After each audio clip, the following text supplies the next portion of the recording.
ओम शांति। 18 दिसंबर 2021 बाबा के महावाक्य। मीठे बच्चे, श्रीमत कहती है पढ़ाई पर पूरा पूरा ध्यान दो। पढ़ेंगे लिखेंगे तो बनेंगे नवाब, अर्थात दिल तख्त नशीन बन जाएंगे। प्रश्न, सर्विस की वृद्धि न होने का कारण क्या है? उत्तर, अगर सर्विस करने वाले बच्चों में देह अभिमान आ जाता है, थोड़ी भी सर्विस की और नशा चढ़ गया कि मैंने फलाने को ज्ञान दिया, तो सर्विस वृद्धि को नहीं पा सकेगी। बच्चे यह भूल जाते हैं कि इनको बाबा ने टच किया है। देह अभिमान ही सर्विस को बढ़ने नहीं देता। इसलिए बाबा बार बार युक्ति बताते हैं कि देही अभिमानी भव। गीत, हमें उन राहों पर चलना है। मेरे मीठे मीठे भाई और बहनों, बाबा के इस अनमोल खजाना यानी ज्ञान रूपी मुरली को जन जन तक पहुंचाना हम सब की कर्तव्य नहीं बल्कि धर्म है। मैं तो अपना धर्म निभा रही हूँ, अब आपकी बारी। आप भी अपनी व्हाट्सएप और फेसबुक और दूसरे सोशल मीडिया के ग्रुप में शेयर कीजिए। क्या पता आपके इस नेक काम की वजह से किसी की ज़िंदगी जीने की एक नई राह मिल जाए। और हाँ, आप भी इस YouTube चैनल को सब्सक्राइब कर लीजिएगा ताकि आपको भी रोजाना बाबा की मुरली को सर्च करना ना पड़े। शिव बाबा की अमृत वर्षा हम सब पर ऐसे ही बरसते रहे। अब सुनते हैं आज की मुरली। ओम शांति। एक है सदैव परम धाम में रहने वाला ऊंचे ते ऊंचा बाप। उस शिव बाबा के नीचे विष्णु का चित्र है। अभी तुम जानते हो कि हमको शिव बाबा विष्णुपुरी का मालिक बना रहे हैं। विष्णु अर्थात लक्ष्मी नारायण, इन दो का कंबाइंड रूप है विष्णु। यह हमारा एम ऑब्जेक्ट है, किसको भी समझाने के लिए। बुद्धि में रहना चाहिए कि बाबा है निराकार, फिर हमको कैसे पढ़ाए, इसलिए ब्रह्मा का चित्र दिखाया है। बाबा हमको ब्रह्मा द्वारा विष्णुपुरी का मालिक बना रहे हैं। तुमको यह सर्टेन भी है, फिर भूल जाते हो कि हम स्टूडेंट हैं। हमको शिव बाबा पढ़ा रहे हैं, भारत को ही विष्णुपुरी बना रहे हैं। अगर यह बुद्धि में रहे तो कितनी खुशी होनी चाहिए। यह त्रिमूर्ति का चित्र कितना नामी ग्रामी है। त्रिमूर्ति में वो लोग ब्रह्मा, विष्णु, शंकर को दिखाते हैं, परंतु शिव को भूल गए हैं। कितनी यह भारी भूल है। अभी तुम बच्चे जानते हो कि शिव बाबा हमको विष्णुपुरी का मालिक बना रहे हैं और आए हुए हैं। इनके बहुत जन्मों के अंत के जन्म के भी अंत में आकर प्रवेश करते हैं। बाबा आते ही भारत में हैं और भारत को ही विश्व का मालिक बनाते हैं। तुम बच्चों को यह निश्चय है कि हर 5000 वर्ष के बाद संगम युग में ही आते हैं। तुम बच्चे यहाँ आए हो राजाई लेने के लिए, अर्थात स्वर्ग का मालिक बनने के लिए। यह तो तुम बच्चों को मालूम है कि भारत में सिर्फ एक ही धर्म था। उस समय और कोई धर्म नहीं था, तो कितना नशा चढ़ना चाहिए और दैवी गुणों की धारणा भी करनी चाहिए। अगर बाप देखते हैं बच्चे दैवी गुण धारण नहीं करते हैं तो कहेंगे ना, यह कोई कम भक्त है। पढ़ते नहीं तो मानो अपने पैर पर कुल्हाड़ा मारते हैं। बाप कितना सहज समझाते हैं। तुम जानते हो कि बाबा राजयोग सिखला रहे हैं, तो बच्चों को यहाँ ही दैवी गुण धारण करने हैं। सत्युग में चलकर तो नहीं करेंगे ना। जो धारणा करते और कराते हैं उनको खुशी भी बहुत रहती है। बाप है ही ऊंच ते ऊंच, मूल वतन में रहने वाला। सूक्ष्म वतन वासियों को देवता कहा जाता है और यहाँ है मनुष्य। परमात्मा है सभी आत्माओं का बाप अथवा स्वर्ग का रचयिता। यह ज्ञान भी अभी तुमको मिलता है। तुम जानते हो कि हम भी पहले पत्थर बुद्धि थे। बाप द्वारा हम भी पावन बन रहे हैं। पहले पहले भारत में गॉड गॉडेस का राज्य था। उसको भगवती श्री लक्ष्मी, भगवान श्री नारायण का राज्य कहा जाता है। अब वह कहाँ गए? उन्होंने ऐसा किसने बनाया? यह न कोई बता सकेंगे, न यह बातें किसको ख्याल में ही आएंगी। तुम जानते हो, इस साकार सृष्टि में ही उन्हों का राज्य था। अभी भी वह भिन्न नाम रूप से यहाँ है। यह सब बातें जानने से बच्चों को बहुत खुशी होनी चाहिए कि बाबा हमको पढ़ाकर ऐसा बना रहे हैं। नंबर 1 हीरो हीरोइन यह है। सूक्ष्म वतन में भी तुम इन्हों को देखते हो। इन्हों को भी सर्टन है कि यह बन रहे हैं। नॉलेजफुल श्री श्री इन्हों को पढ़ाकर ऐसा श्री लक्ष्मी नारायण बना रहे हैं। तुम इनके बच्चे भी गॉड गॉडेस बनेंगे। गॉड द्वारा तुम यह गॉड गॉडेस बन रहे हो। प्रजा भी बन रहे हो, परंतु उनको गॉड गॉडेस नहीं कह सकते, इसलिए उनको देवी देवता कहा जाता है। फिर भी मुख्य लक्ष्मी नारायण को गॉड गॉडेस कह देते हैं। इन्होंने सबसे ऊंच पुरुषार्थ कर ये पद पाया है। सभी को तो भगवान भगवती नहीं कहेंगे ना। नंबर 1 की ही महिमा गाई जाती है, सर्वगुण संपन्न। और कोई धर्म वाले की यह महिमा नहीं है। कोई ऐसे भी नहीं कह सकते, यह तो बना बनाया ड्रामा है। पहले है ही दैवी घराना, फिर दूसरे धर्म वाले आते हैं।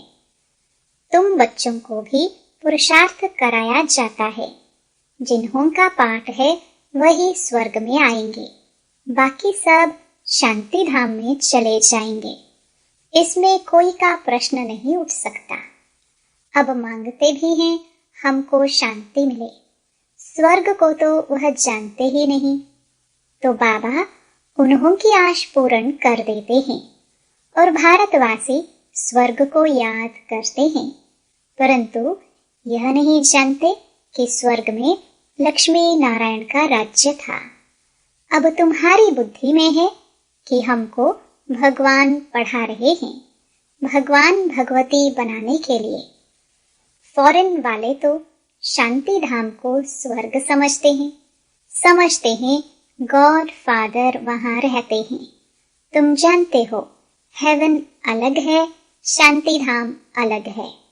तुम ही हेवन में आते हो। पहले शांति धाम, फिर सुख धाम, फिर दुख धाम, फिर शांति धाम में जाना है। यह खेल बना हुआ है। सब आत्माएं सत्युग में आए, यह हो नहीं सकता। यह वैरायटी धर्मों वाला सृष्टि चक्र है। पहले सूर्यवंशी, फिर दूसरे धर्म आते हैं। इस ड्रामा में फर्क नहीं पड़ सकता। वही हिस्ट्री ज्योग्राफी फिर रिपीट होती है, परंतु कैसे रिपीट होती है यह आकर जानना चाहिए। सत्युग में तुम्हारा राज्य था। अब फिर सत्युग में जाने के लिए तुम्हारा कल्प पहले वाला पुरुषार्थ चल रहा है। तुम बच्चे हर एक धर्म के आदि मध्य अंत को जानते हो। क्रिश्चियन धर्म कब स्थापन होता है, कैसे होता है, कैसे वृद्धि को पाता है, यह झाड़ में साफ दिखाया हुआ है कि नए नए जो आते हैं उनकी कैसे टाल टालियां निकलती हैं। उनके कितने पत्ते होंगे? बहुत थोड़े। प्रजापिता ब्रह्मा को ग्रेट ग्रेट ग्रैंडफादर कहा जाता है। पहले है देवी देवता धर्म, फिर और बिरादरियां निकलती हैं। अब अंत में झाड़ जर्जरीभूत अवस्था को पाता है। मनुष्यों को इस सृष्टि रूपी झाड़ का पता ही नहीं। तुम जानते हो, यह अनादि अविनाशी ड्रामा है। इसमें एक सेकंड का भी फर्क नहीं पड़ सकता। इस झाड़ की आयु भी एक्यूरेट है। यह मनुष्य सृष्टि रूपी बेहद का नाटक है।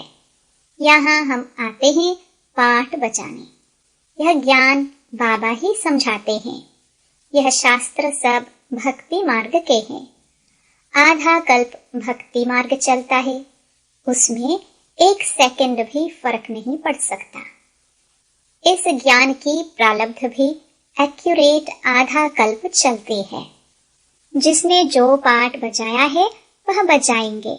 अब तुम्हारी बुद्धि बेहद की हो गई है, औरों की बुद्धि को भी बेहद में लाना है, तब ही तुम बेहद विश्व के मालिक बनते हो।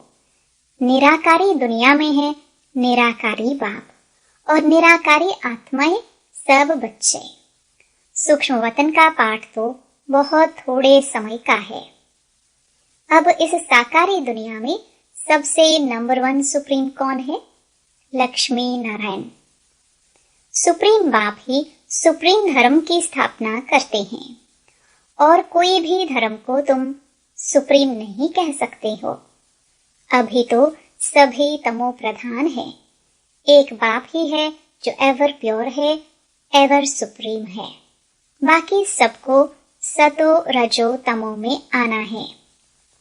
अब तो तमो प्रधान दुनिया का विनाश होना ही है।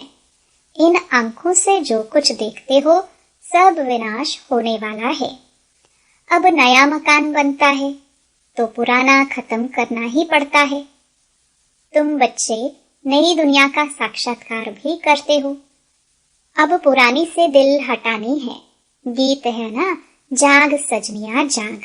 बाप तुमको अर्थ समझाते हैं कि बच्चे अब नई दुनिया स्थापन हो रही है, तो अब तुम्हारी बुद्धि में स्मृति आ गई है कि हमारा इस ड्रामा में अविनाशी पार्ट है। हमको फिर भी आना है। आदि से अंत तक तुम्हारा ही पार्ट है। आधा कल्प के बाद और टाल टालियां भी निकलती ही रहती हैं। जब टालियां निकलना बंद हो जाएंगी तब समझना कि वहां से आना बंद है। फिर यहाँ से जाना शुरू हो जाएगा।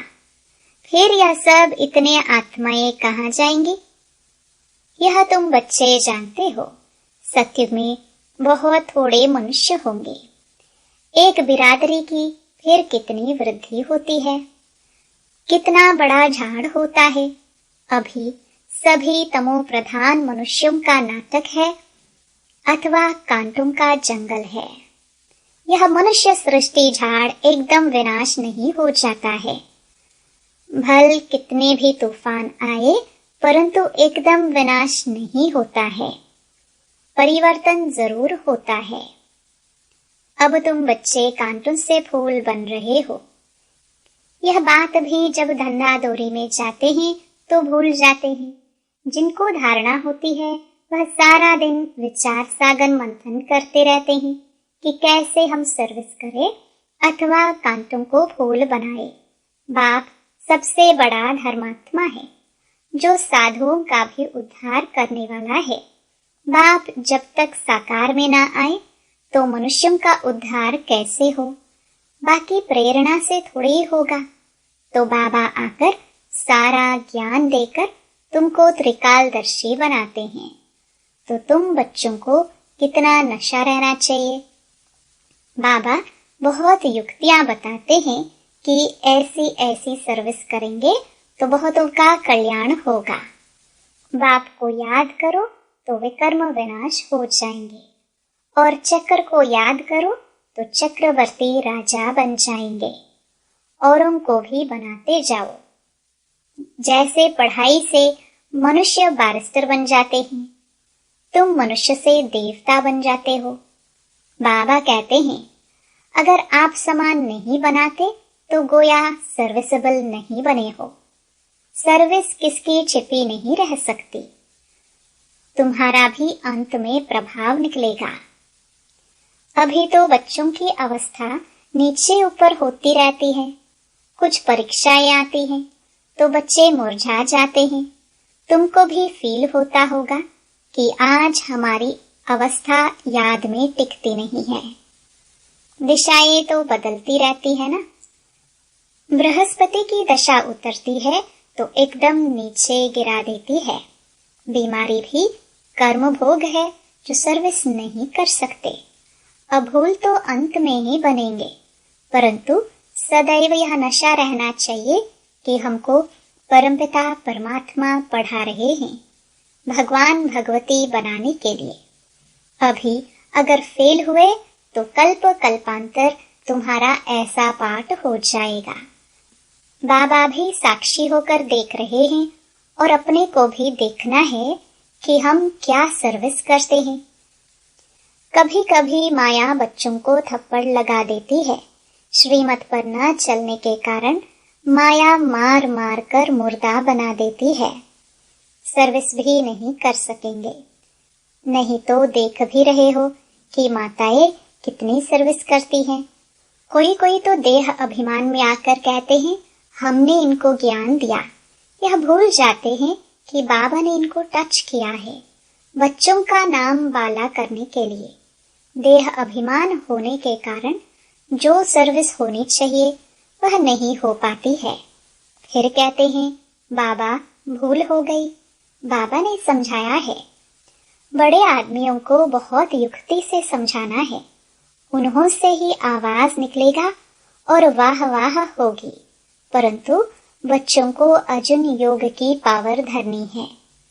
अब बाबा आकर पुरुषार्थ करवाते हैं, फिर भी तकदीर में नहीं है तो श्रीमत पर चलते ही नहीं है। पढ़ेंगे लिखेंगे तो बनेंगे नवाब और बाबा की दिल पर चढ़ेंगे। देखो सब बच्चे बाबा को बुलाते हैं, क्यों? वह बाप भी बच्चों की दिल पर चढ़ा हुआ है। बाप ने सर्विस कर बच्चों को कितना गुलगुल बना दिया है। सर्विस करना तो फर्ज है। मैगजीन में लिख सकते हो फलाना मरा, नथिंग न्यू। इस ड्रामा के राज को ब्राह्मण समझ सकते हैं, शूद्र को कुछ भी नहीं समझ सकते हैं। उनको तो संशय आता रहेगा। मैगजीन से भी तुम समझा सकते हो। वह लेंगे पढ़ेंगे, अगर नहीं समझ में आया तो फेंक देंगे। अगर किसकी तकदीर में नहीं है तो तदबीर क्या करेंगे? फिर जरा भी धारणा नहीं कर पाते हैं तो दिल भी नहीं होगी कि ऐसे को यह मंत्र देवे। इसको कहा जाता है महामंत्र, मन मना भव। अच्छा, अगर खुद नहीं याद करते हैं तो दूसरों का तो कल्याण करो। घर घर में यह पैगाम दो कि बाप कहते हैं मुझे याद करो, पतित पावन मैं ही हूँ। सर्विस के लिए माथा फिरना चाहिए। अच्छा, मीठे मीठे सिखिलदे बच्चों प्रति माता पिता बाप दादा का याद प्यार और गुड मॉर्निंग। रूहानी बाप की रूहानी बच्चों को नमस्ते। धारणा के लिए मुख्य सार। पहला, अपनी बुद्धि हद से निकाल बेहद में रखनी है। दूसरों को भी बेहद में लाना है। इस पुरानी दुनिया से दिल हटा देना है। दूसरा, सदा खुशी में रहने के लिए धारणा करनी और करानी है। हमको भगवान पढ़ाते हैं, यह नशा रखना है। वरदान, तपस्या द्वारा अपने विकर्मों व तमोगुण के संस्कारों को भस्म करने वाले तपस्वी मूर्त भव। जैसे अभी ईश्वरीय पालना का कर्तव्य चल रहा है, ऐसे लास्ट में तपस्या द्वारा अपने विकर्मों और हर आत्मा के तमोगुणी संस्कार व प्रकृति के तमोगुण को भस्म करने का कर्तव्य चलना है। इसके लिए सदा एक स्थिति के आसन पर स्थित हो अपने तपस्वी रूप का प्रत्यक्ष करो। आपकी हर कर्मेंद्रिय से देह अभिमान का त्याग और आत्म अभिमानी बनने की तपस्या प्रत्यक्ष रूप में दिखाई दे। स्लोगन, संस्कारों की टक्कर से बचने के लिए बालक और मालिकपन का बैलेंस रखो। ओम शांति।